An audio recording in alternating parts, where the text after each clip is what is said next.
Ryan here with Prudential Pest Solutions, and in this video, I'm going to show you how I treated and removed this bald-faced hornet's nest from inside of this porch light. Let's take a look.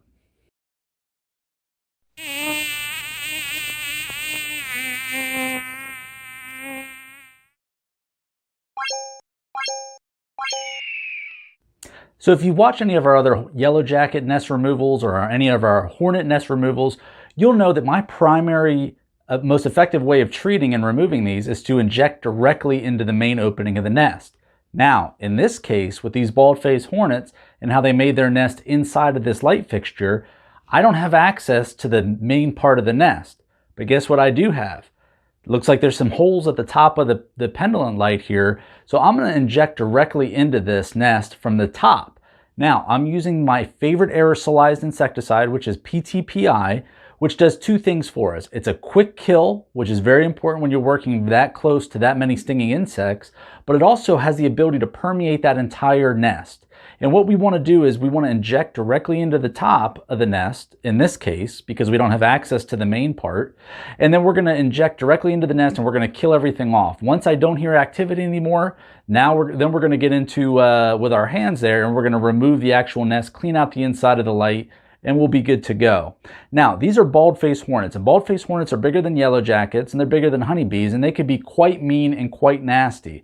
This was an interesting situation because of the glass light that we have here.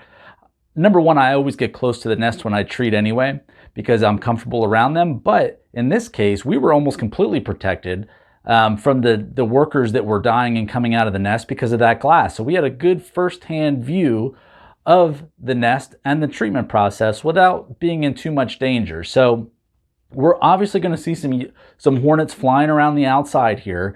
And you can see we're doing this in the middle of the day, and that's completely fine. There's always going to be workers that are out of the nest, and their job is to gather resources and bring them back. So right now, those workers, they're coming back to the nest and they're like, uh-oh, what happened to my home? I can see it that it's still there, right? But the pheromones blocked, and I'm sensing all this other stuff's going on. So they're kind of hovering around and they're trying to get back in there. That's what's made it a little bit challenging to remove this nest. I mean, it was easy enough to treat, right? Just inject through the top with our ladder and our bee suit on and call it a day, right? Well, that's not how we roll at Prudential Pest. We want to actually physically remove that nest, and that way the homeowner in a day or two can safely and easily work around that light again, use the light again, use their property again without wondering, is there something in there still?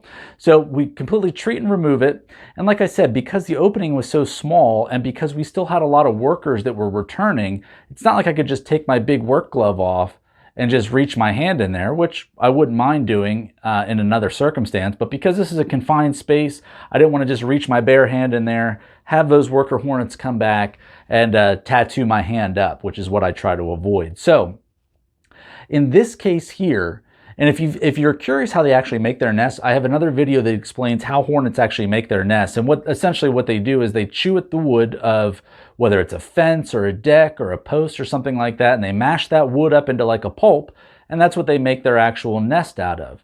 So you can see I got the bulk of the nest out with my hands, and what I actually ended up doing is I used those holes at the top again to my advantage. I always keep a little small metal rod in my truck that I use to sometimes get into insulation in attics and poke and prod at stuff, and it was perfect. I went right down through the top and was able to dislodge most of it, and then using my hand I was able to kind of get the rest of it out. Now obviously underneath here there's going to be a slew of dead hornets and nesting debris, so we're going to get all that cleaned up when we're all said and done. And then the final step is we're going to use a liquid insecticide and kind of treat that area, because when I remove a hornet's nest after it's dead and treated, the hornets are still going to go back to that light. Even though I have the nest in my hand and I'm walking it to my truck, you'd think they would follow me. They're not. They're going to follow and go right back to where that nest used to be. Now, as great as PTPI is, that aerosolized insecticide that I use to kill off the nest at first, it doesn't have any kind of residual, meaning it has no long-lasting effect. So when those workers come back, the PTPI alone would not kill them. Now they would die off eventually, and they also can't rebuild the nest themselves.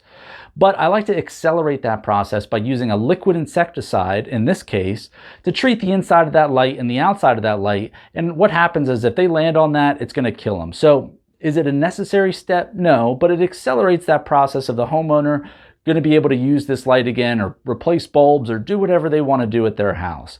So this was a pretty quick and easy bald-faced hornet's nest treatment and removal.